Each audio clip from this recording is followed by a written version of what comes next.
whatever's wrong, let them know so they can put it in there and pre-populate it so the next time the person comes in, it's true and accurate. Also remember that, none of those things, anything we're talking about here would not invalidate the test. So just if FTA came in, they would just go to the collection site and say, what the hell are you doing? Do it right. But I'd have a real problem with the ECCF, if it's wrong in there. It's only because someone at the collection center had to do it wrong, because I'm sure whoever from you guys are sending the proper information, because the driver's license they're usually looking at. Well, we order the test, sometimes it's off-site, and depending on what our different departments give us, like a social. Okay. And if they have it wrong, then we. Okay, so what you're saying is that potentially you're getting it from human resources and they have the wrong information. Okay, that makes sense. But make sure that if you're using an ECCF, when it's wrong, to let the collection site know it's wrong, and that way, whatever they get next time, they're going to have to call you back and say, we got two different numbers, which one do you want us to use? And I just want to add to that, when the clearinghouse is fully implemented, we're going to require CDL stations, right? But you guys need to, now with those sprints you're having, with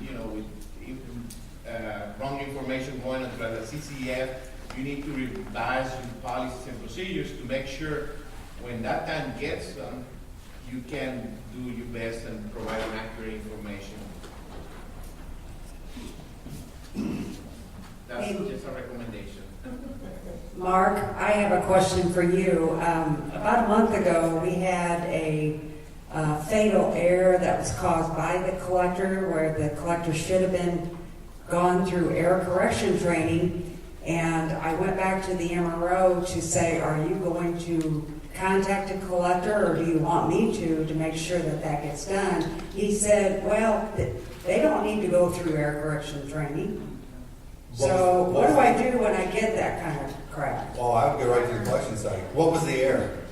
Don't remember. Okay, but it was a fatal flaw, right? Yes, it was. Yeah, so I would just go back to the collection site, talk to the collection site manager. Okay. Go into 40.199, the fatal flaws, cite that, and then cite the regulation on the collection site of how error correction training has to happen.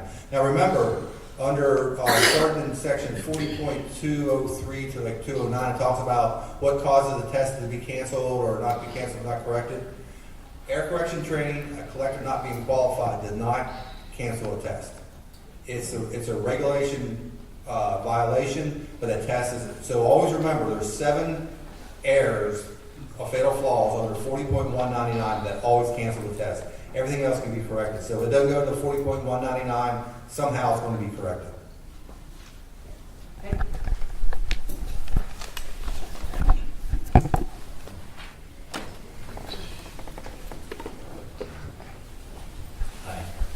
I'm rewriting our policy, and I'm taking a look at the .00 to .02 alcohol numbers.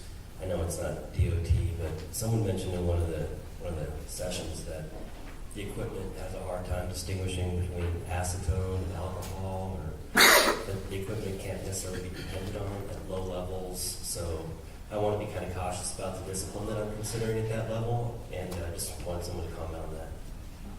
Well, as you know, our regulations under Part 40 and the metal regulations, anything below .02 is a negative.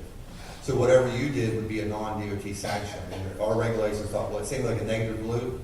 If you want to handle a negative loop, we would say you cannot reference the DOT regulation whatsoever. So if you go outside of that, your policy is going to have to be clear that anything below .02 is whatever the name of your company is. That's our decision to go ahead with that sanction. Just don't reference us. I will not. I'm wondering about, in your experience, because I haven't done really, About the equipment and the dependability. Someone made a comment about the dependability of the equipment. Once again, I think it's each machine, EBT is different. We're not talking about the saliva devices and stuff either.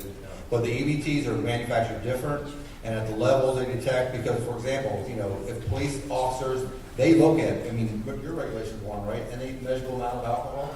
Yes, below .04, you should place the driver out of circulation. No, $392 if they're pulling the side of the road.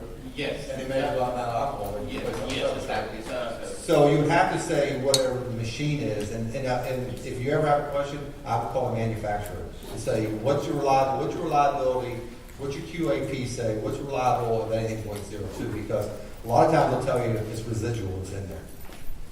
I mean, but there's so many different machines, so I would not even, I mean, you go to the Intoxicator where they have like 15 different ones on the CPL, the conforming products list, so I would just go with whatever you're buying, call the manufacturer and say, here's what I plan on doing. Can you help me in court?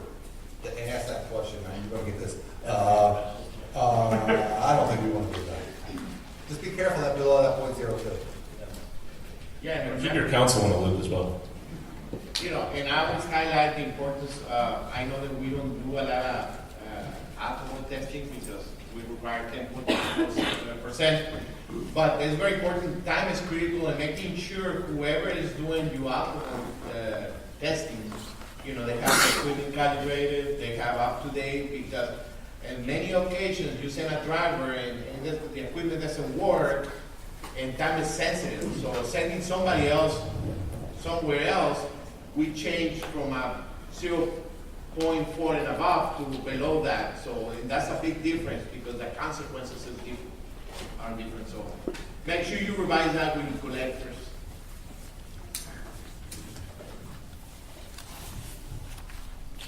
All right, we have a question from the online. I'll get you. If a transit authority receiving 5307 monies wants to be a mobility management call center for seniors, the drivers will be volunteer driving non-CAN vehicles. Does anyone know what a non-CAN vehicle is? Not sure. I think it's non-CDL, but it autocorrects. Oh, okay. OCL check, I guess. We'd be receiving 53 monies for this. Would these volunteers be required to be in our drug and alcohol program? So we're talking about volunteers, 5310 monies, non-CAN drivers. It was also 7 money, right? Pardon me? That's it, 0307. Well, it says it says the transit authority is receiving 5307 monies, but they are going to be receiving additional 5310 monies. So they are already providing a service with the 5307. They're providing a new service based on the receipt of 5310 monies. So in other words, now they're going to be providing the elderly and handicapped under 5310, and they're going to be providing their basic service that they've had under 5307. So are these 5310 volunteers now required to be part of the drug and alcohol program? So this is a delightful way to set up this question. Some visual aids would be really helpful for this one. So generally speaking, 5310 services are not covered under 655. However, you do get, when you have that as a supplemental element of a program that receives 5307 or 5309 money, then there could be coverage issues because of fungibility. So if you are essentially using that 5310 money to increase service that you would otherwise provide under 5307 services to the community, that would be covered.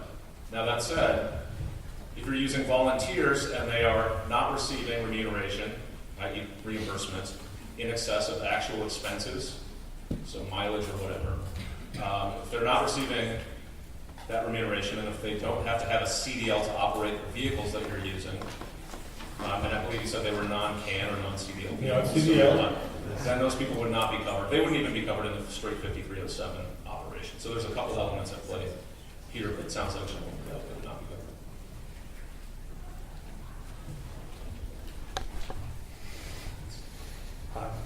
FTA post-accident, ancillary vehicles that are rented.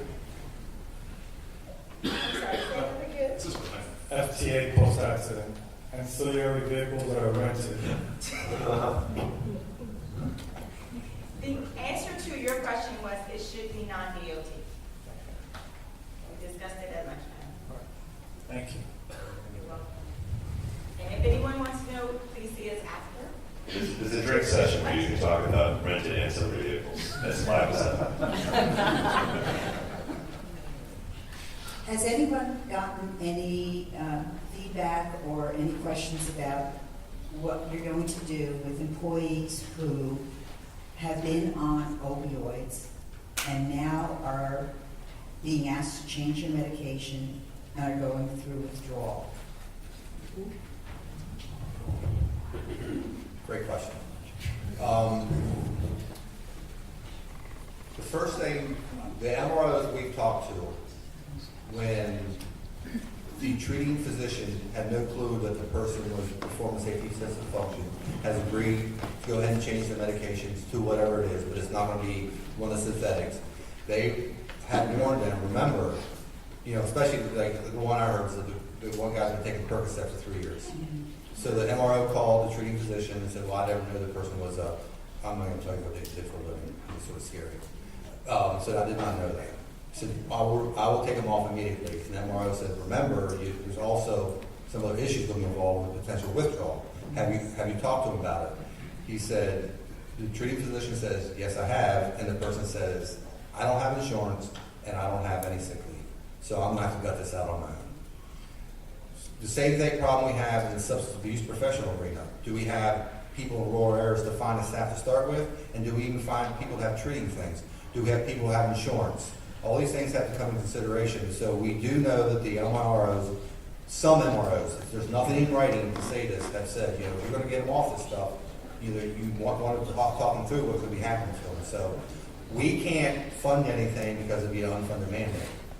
But if certainly we believe when two professionals are talking about this issue, they would be sort of on the same page, like, we got to slow play this thing, and we would hope to talk to employers saying this person might be missing some work because there's some medical issues we're dealing with.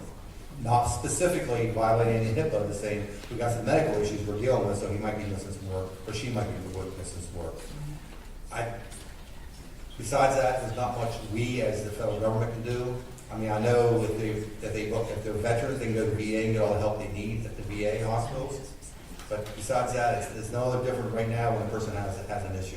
Yeah, and I wanted to, Mark and I were discussing that. I had told him you were going to be in the room, and that was actually a really good question.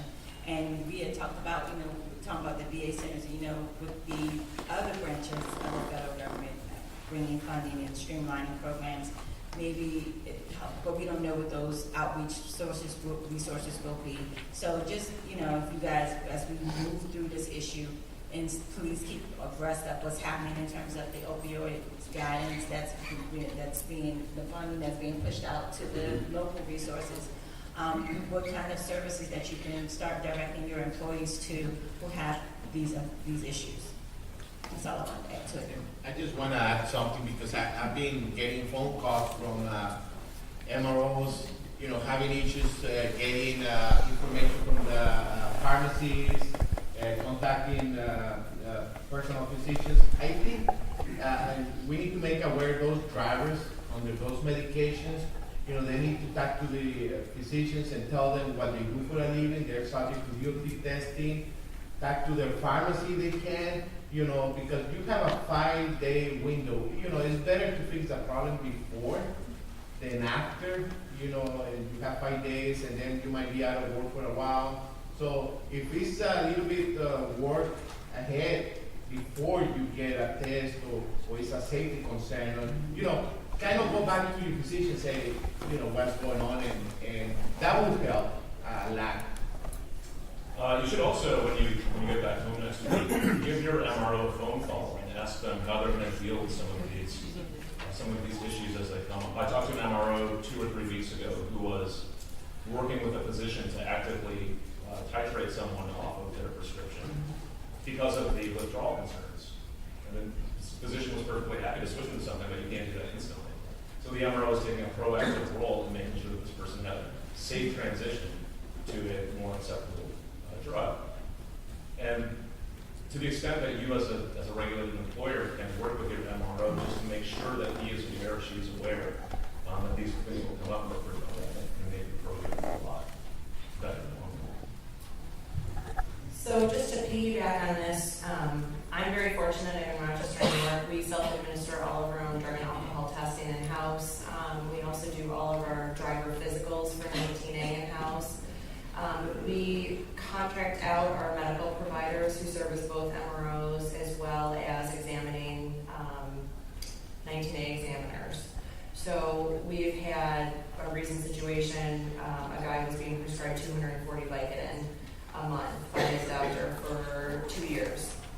And our provider ran the report to see it, and showed up positive on a drug test.